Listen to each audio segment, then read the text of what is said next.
Direction l'Aube à présent, les trophées de la performance organisés par la CPME et l'Est Éclair se tiennent ce mardi soir. Nous avons pu interroger un journaliste de la rédaction pour en savoir plus. Bruno Dumortier, bonjour. Bonjour Antonin.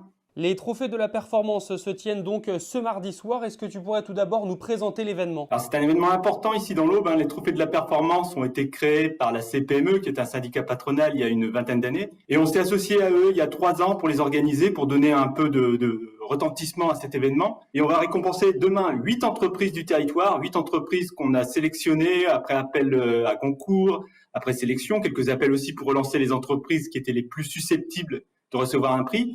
Et le jury s'est réuni la semaine dernière avec nos partenaires, avec le Crédit Agricole en tête, donc des partenaires de haut niveau.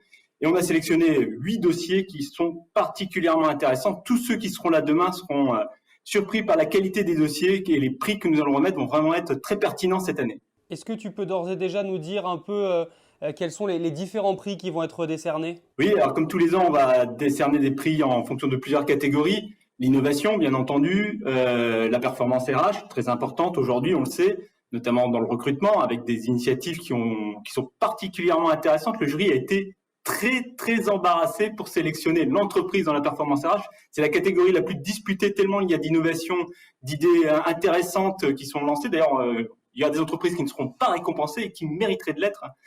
Et on aura aussi le développement durable, bien sûr, la RSE, évidemment la performance économique. Alors on va pas l'appeler comme ça cette année, mais on a choisi d'ailleurs un petit biais, on l'a appelé l'entreprise qui ose, celles qui ont osé se lancer des nouveaux business pendant cette période de pandémie qui a été très difficile depuis 2 ans évidemment. Autre moment important de la soirée, la prise de parole de Serge Trigano. Est-ce que tu peux nous en dire quelques mots ?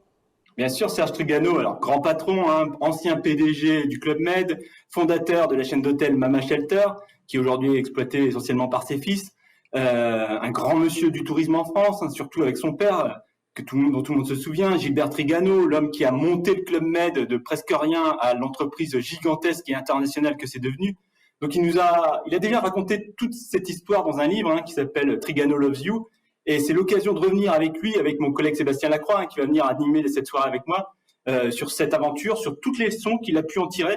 Parce qu'évidemment, quand on a dirigé une entreprise comme le Club Med, quand on a monté et développé le Club Med aux États-Unis, quand ensuite on a vécu aussi un drame, parce que Serge Trigano a malheureusement été débarqué du Club Med dans des conditions extrêmement violentes.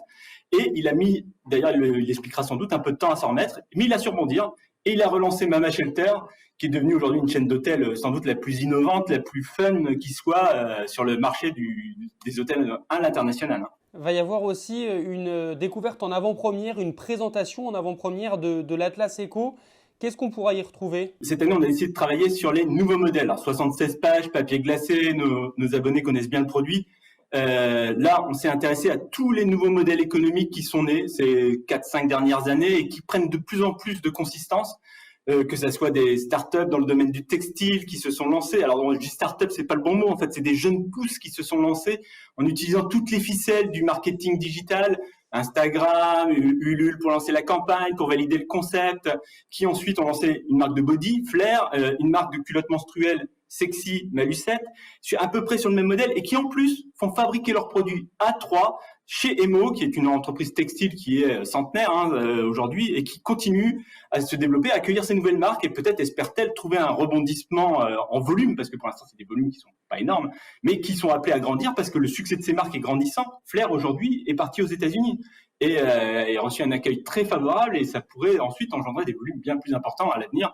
Donc on voit que tous ces nouveaux modèles font sens. C'est aussi en agriculture, les circuits courts qu'on croit toujours réservés aux bobos, pas du tout. Ça sert aussi aujourd'hui, le bio et les circuits courts, ça sert aussi aux cantines scolaires. Et là, vous êtes sur des volumes, ça commence à prendre une autre dimension. Et on est sur tous ces nouveaux modèles-là, sur une réinvention de l'économie locale et notamment dans l'Aube, où on est particulièrement bien armé sur ces sujets-là.